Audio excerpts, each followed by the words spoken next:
Alright, good afternoon everybody, PA Figs here. We are on Pine Island, Florida at a nursery called Fruitscapes, known for their tropical fruits primarily.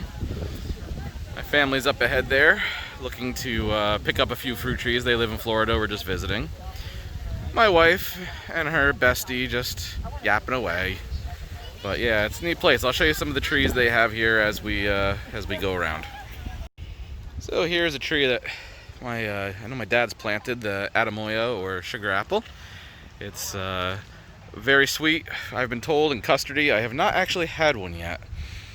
But as we go down the row here, I know my father is looking at something that reminded me of an egg fruit. I guess it is a not an egg fruit, but instead a type of sapote. We tried it earlier. It's kind of got a texture like an egg fruit, but maybe a little bit sweeter. It's a very interesting thing. It's not, for me, not something I would sit down to breakfast with and eat, but it's not terrible. I don't know, it's different. And here is the egg fruit, also referred to, I believe, as canistel. I don't see any ripe ones, but there is a unripe one. They look very similar, kind of like an egg. Not everything here is labeled, so I am taking some guesses. These are not the trees I'm used to up in Pennsylvania, but I figured I'd show everybody kind of around the nursery a little bit here. All sorts of large mango trees on the property that they take air layers off of and sell. You can see over there some of the air layers. But yeah, it's a commercial nursery, but it's nice they let you walk around and pick out the trees you like and see what they look like when they get to be adults as well. Here is a jackfruit, very large watermelon shaped spiky fruit that tastes like juicy fruit, bubblegum. These are all spoiled, but you can see how big the fruit get. That's probably the size of a medium-sized watermelon right there. Very tasty fruit, but they're hard to find ripe when in season. Dragonfruit. We have a whole bunch of air layers on this Jackfruit and flower just before you guys came. Okay, this is the jackfruit we were just looking at. At home with the big trees at home, so we'll cut them all down. So what's inside the tin foil? You sometimes put moss, don't you? Right, or any type of potting mix usually works. And then it's wrapped with tin foil. Why? Keep the sun off the roots. Right, keeps the sun off the roots, keeps the moisture in. And then once those roots grow, what do you do? Cut it and you have a tree. Where do you cut it from though? Show me on that one. Well, I initially was thinking you cut it down there. Yeah, no, you cut it from the bottom. I was gonna say Right, you cut it from the bottom so you get the root ball and that becomes your new tree. Right. Right. Alright, let's keep looking on.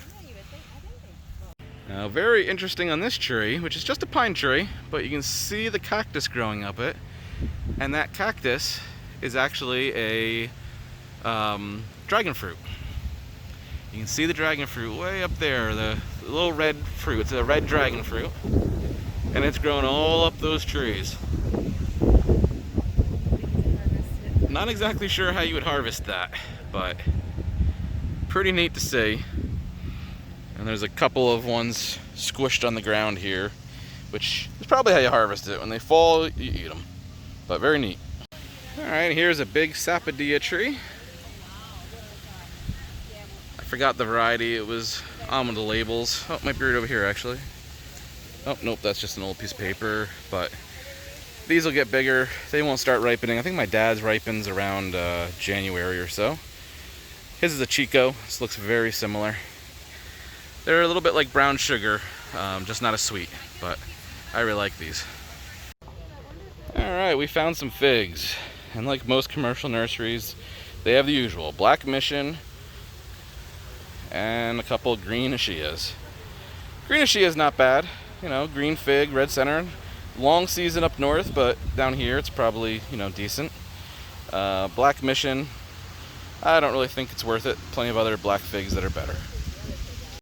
Here's another fruit that I really enjoy down here, Jabatacoba. The interesting thing is the fruit actually grows on the trunks of the tree. I don't see any dark ones here, but I see there's a couple growing. And they taste kind of like grapes, maybe not as sweet. And they're very tasty though. I enjoy them. Actually, on the other side of the tree, there are some that are ripe or close to ripe. Not quite ripe actually, but getting there. You can see they turn a nice purple. Alright, here's another one that many people that have gone to Hawaii have probably had. This is a carambola or a starfruit. And you can see all the fruit growing on this tree. And they turn yellow when they're ripe, and they're very sweet.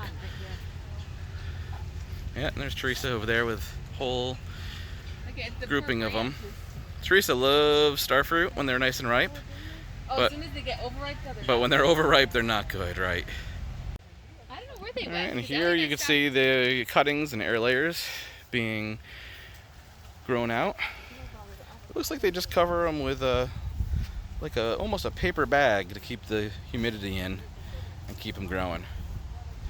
But quite a few going over here.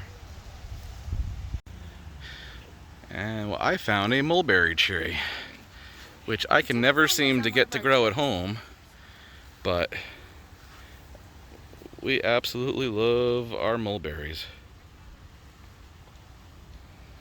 Ellie, have you had a mulberry before? We had them on one of our trips. Oh yeah, when we were going up the canals, right?